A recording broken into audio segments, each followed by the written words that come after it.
მივესალმები იმ მაყურებელსა და მსმენელს, ვინც ახლა შემოგვიერთდა, ჩვენ ისევ პირდაპირ ეთერში ვართ, ვაგრძელებთ მაუწყებლობას. ბატონი იმედა კახიანია ჩვენს ეთერში, რომელიც გამოთქვამს თავის მოსაზრებას მაესტროში მიმდინარე მოვლენებთან დაკავშირებით. ბატონო იმედა, მოგესალმებით. გამარჯობა.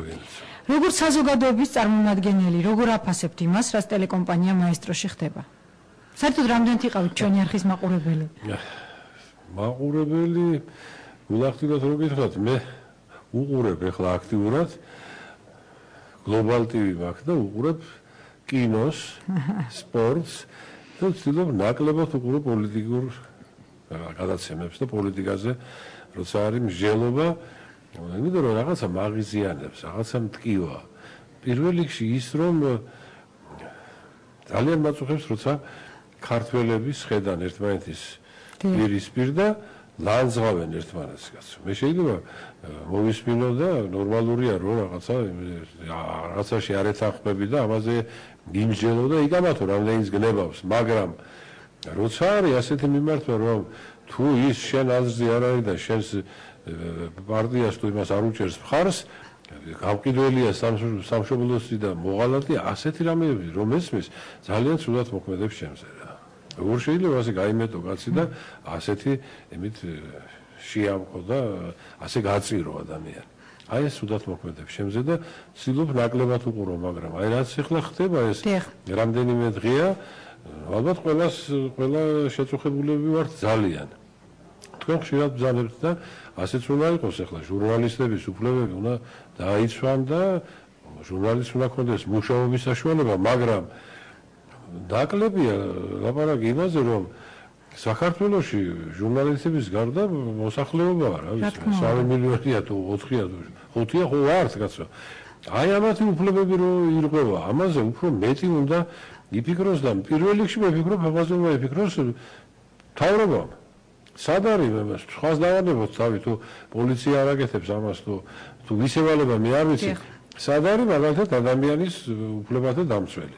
რატო არ მოდის და არ იტყვის რომ წამოგძანდით ბატონო კიზმარიშვილი და ღლონტი წამოგძანდით და იქეთ ვიმსჯელოთ და ამ იმას მიეცით საშუალება ტელევიზიას რომ უყუროს, იმუშაონ და ხალხმა უყუროს. როგორც ვიცი, დღეს ბევრი უყურებს მაესტროს. ხო და რატო აშვებიან ამ ადამიანებს, რატო არ თმევენ ამის უფლებას რომ უყურონ რაც შეაულებთ იმას. აი ამაზე მე ვაგვირებული იყო თქვენთან ჩვენი ადამიანის უფლებათა დამცველი. არა, სახალხო დამცველმა გუშინ განაცხადა, რომ კანონით მას არ ევალება მსგავსი ტიპის კონფლიქტებში ჩარევა. ადამიანის უფლება როცა ირღვევა მე მოქალაქის, ჩემი არა ვალდებული არ არის რომ მოვიდეს და დამიცვას? ვერ გეტყვით. კანონით როგორც ჩანს არ ევალება როგორც ის ამბობს. ვერც მე ვერ გეტყვი, მაგრამ ვიღაცამ ხო ამას რას უყუროთ ახლა გამუთავებელ დავას თუ რა ვქნათ. არჯობია ეს სადაც ვინმეს მიიწვიოს და იქ გადაწყდეს ეს დავა და ტელევიზია მიმუშაოს. რაღაცას ელოდებოდა ეს ხალხი ყოველ საღამოს ვიცი გარკვეული რაოდენობა ზის და ელოდება როდის მაესტრო დაიწყებს რაღაცის ამბებს. იყოს ესეთი რა არის ამაში ცუდი ვის ეშინია ვის მე არ ვიცი. რომ მაესტრომ თავისი თქვას იქ არის საზოგადოებრივი მაუწყებლობა და ეს ნორმალურ ქვეყანაში ასე უნდა იყოს ყველგან.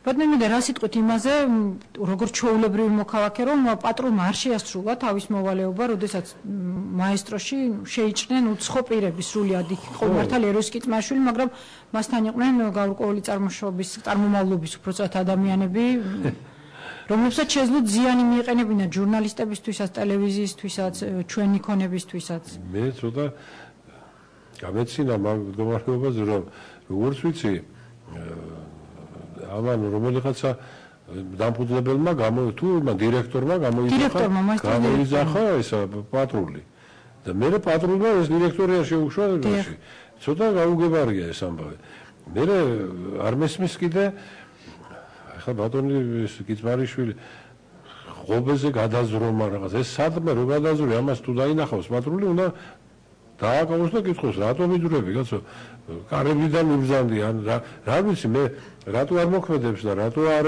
აქტიურად რატო არ ერევა ამაში პატრული თუ პოლიცია ჩემთვის გაუგებარია სიმართლე გითხრათ. ბოდნემედ თქვენ თვითონ ბრძანეთ რომ საზოგადოების ინტერესი ირღვევა, რადგან მას არ მიეწოდება ის ინფორმაცია რაც უნდა ირღვევა ადამიანის.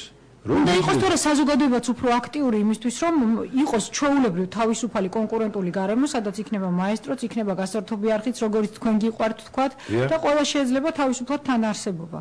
რა, ასე უნდა იყოს. ჩემი გაგებით ეს უნდა იყოს ნორმალურ ქვეყანაში და ასე უნდა ხდებოდეს საერთოდ. საზოგადოების აქტიურობასთან რაც არის ახლა მე ძალიან მეშინია პირველ რიგში რომ არ დაიძაბოს კიდე მდგომარეობა. არა, ამას არ გულისხმობთ, თქმა უნდა, ამ საკითხს. არაფერს არ გვინდა, არავის არ უნდა აწყობდეს ეს დღეს.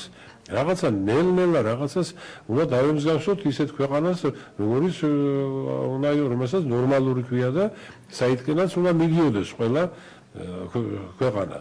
ამიტომ ახლა კიდე ქუჩაში გამოსვლები, კიდე მიტინგები, არაფრით არ შეიძლება. არ ვერ გაუძლებს ამას ჩვენი ქვეყანა და არ არის ეს არავისთვის მომგებიანი.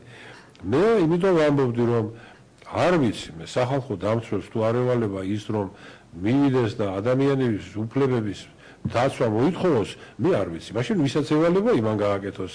არ არის აქ მე როგორც ხედავ ისეთი დიდი პრობლემა რომ ვერ მოგვარდეს, ვერ წარმომიდგენია. რა არის, ნუ თუ არ შეიძლება რომ დაასხდნენ და მოილაპარაკონ, ოღონდ აქ არა.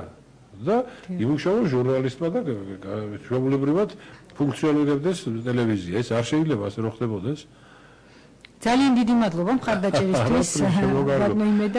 იმედა კახიანი იყო ჩვენი სტუმარი. მე დროებით გემშვიდობებით თამარ ჩიქოვანი დაბრუნდება ეთერში იურა მეჩითოვთან ერთად რამდენი